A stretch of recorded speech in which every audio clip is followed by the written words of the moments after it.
Сорвать обсуждение вопроса лишения депутатских мандатов парламентариев от фракции «Кыргызстан» пытались с самого утра. Сами представители партии и сочувствующие им законодатели от других политобъединений настаивали на том, что рассматривать вопрос сегодня никак нельзя. На завтра запланировано слушание в Верховном суде, и отчет ЦИК перед законодателями можно расценить как давление на Фемиду. Однако большинство парламентариев потребовало больше не затягивать этот вопрос и включить его в повестку.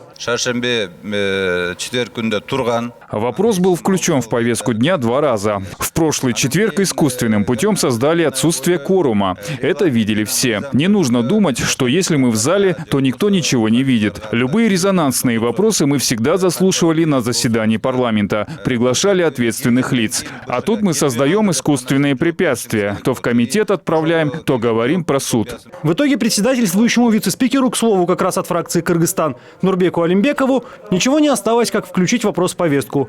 Правда, поставил он его последним, видимо, из расчета на то, что к вечеру депутаты устанут и кворума снова не будет. В итоге так и получилось. К концу заседания в зале собрались около 60 депутатов. Однако ряд законодателей, несмотря на то, что находились в зале, просто не стали регистрироваться. Воспользовавшись ситуацией, вице-спикер срочно закрыл заседание. Регистрацию прошли только 45 законодателей. Соответственно, кворума нет. Объявляется перерыв до завтра. Это заявление вице-спикера вызвало шквал возмущений среди депутатов. Парламентарии обвинили коллег из фракции «Кыргызстан» в саботаже и заявили, что все равно добьются рассмотрения этого вопроса парламентом. 97 депутатов, которые полчаса назад были, регистрацию прошли 40 депутатов.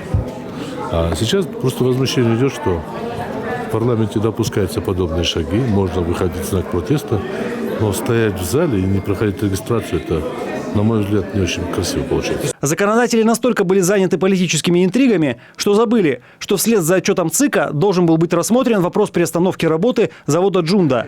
Работа предприятия блокирована Госагентством по борьбе с экономическими преступлениями. Из-за простоя завод уже понес многомиллионные убытки. Инициатор рассмотрения этого вопроса в парламенте, депутат от фракции СДПК Кочубек Рыспаев, говорит, такими темпами законодательному органу недалеко и до самороспуска.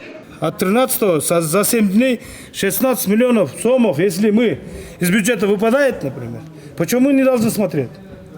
Вот это вопрос меня интересует. А то, что там фракции депутатов лишает, например, это суд решает, во-первых. Но тоже не помешало, например, послушать.